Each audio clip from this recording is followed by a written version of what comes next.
rank and be agreed to. I call the member for Isaacs. Yes, thank you, Mr. Speaker. Standing orders should be suspended to enable this motion to be moved, because we do need to know just how deep in it is this government, how deep in the HelloWorld scandal.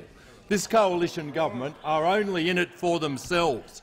Today we've had more shocking revelations concerning the HelloWorld scandal. Not only is the current Finance Minister, Senator Cormann, knee-deep in this mess, but also the former Treasurer, now Ambassador to the United States. That's the same Mr Hockey who famously declared in 2014 that with the election of the Abbott government the, quote, age of entitlement was over.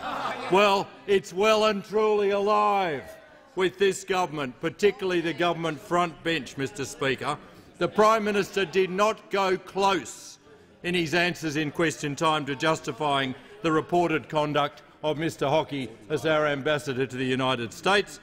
According to the Leader of the House, they have not even begun to investigate the allegations that have appeared in the media. And let's be clear about this. Mr Hockey is one of the 20 largest shareholders in the relevant company, one of the 20 largest shareholders, over $1 million worth of shares. And I just want to go back to what the Prime Minister has claimed in question time. The Leader of the House repeated this same claim. I'll read it out. I'm advised Mr Hockey did not instruct staff to meet QBT or any other companies in relation to the tender and as part of normal business. Well, I'm sorry to say that the Prime Minister and the Leader of the House have been misadvised.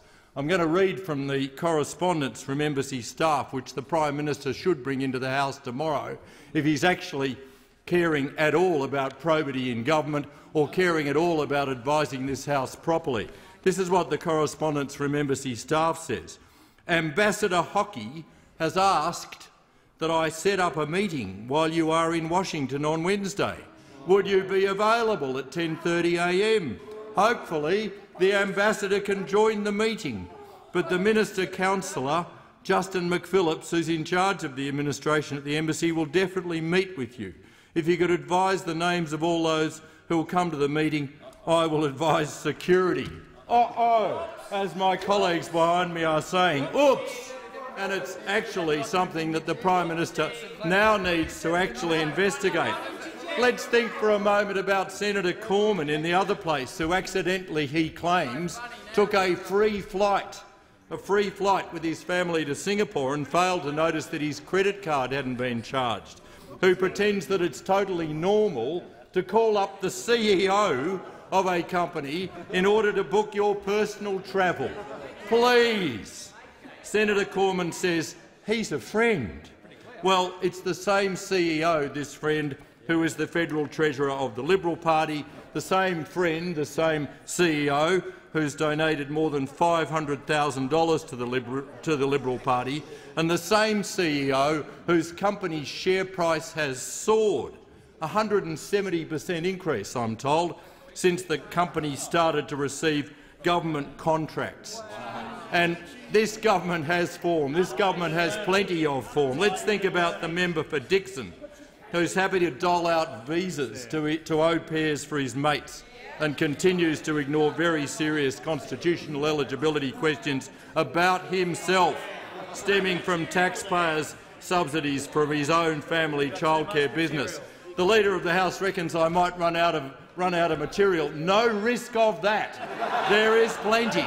Let's talk about the member for Fadden, who used his previous ministerial office to help a Liberal donor on a big deal in China. He lost his job for that under former Prime Minister Turnbull, but he's back. He's been rewarded with the role of Assistant Treasurer by his flatmate, the Prime Minister, not to mention the $40,000 home internet bill.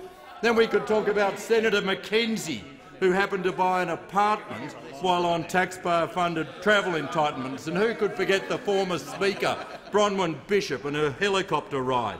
And it's not surprising the backbench are following their lead, Mr Speaker. Just look at the member for Goldstein and his conduct as chair of the House Economics Committee, or the current member for Dunkley who used his position as a member of Parliament to spruik a company he subsequently bought shares in. We definitely need to suspend standing orders. The PM needs to come clean on just how far this scandal reached. And the time allotted for this debate has concluded.